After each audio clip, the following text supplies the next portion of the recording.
Okay guys, ang kaning Great Taste Vanilla Latte na sa atong i-review. Mo na siya ang last sa Great Taste na flavor. So far nga ato ang mo ni pinakalas according to Ma'am Marian, mo din ni pinakalami sa tanang flavor. So ato ni siyang i-review today. Tama na ba rin ka sa bawah? Food review, coffee review na to siya. Tanaw na to kung malamian ba siya, kung asa bagid ang pinakalami. Kay katong duha kay girate lang man ako siya og 3. Tanaw na to ni siya kung unsay rate ano niya.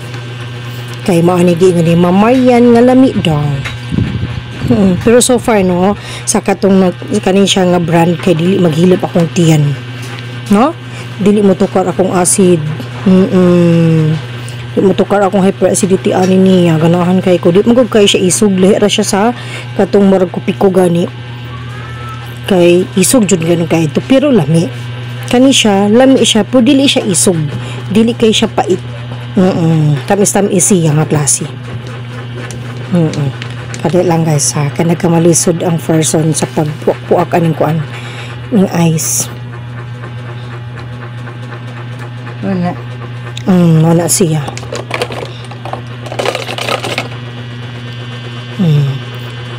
Nagtipid ang person, gamit niya sa ibabaw nga ice. No? Mani. Nagkamalisod gid siya. Mani. Sayang man gud po di ni gamiton nga sa ibabaw ba. Dili man ihugaw.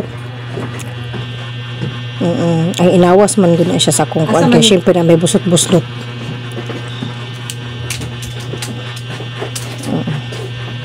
Kay hilig man ta sa coffee, so i-try na to ni.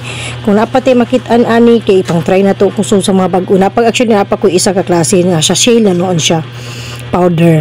I-try po to na to. Nakita na ko to sa tindahan.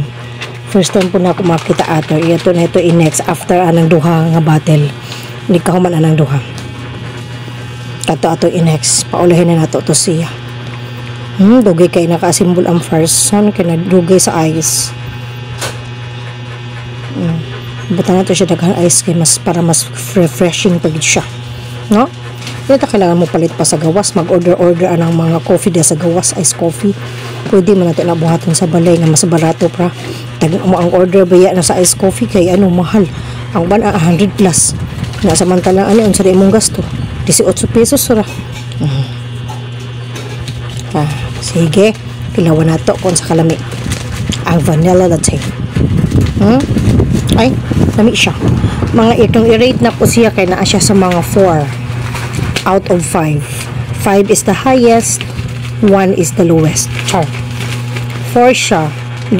Tama gid si Ma'am Marian, mas lami siya compared atong duha ka klase.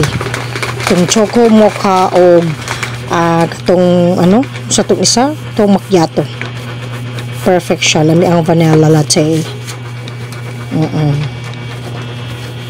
Sa mga wala pa nakasubscribe or naka-follow na para ninyo para ma-update mo sa atong uban pa mga post, no?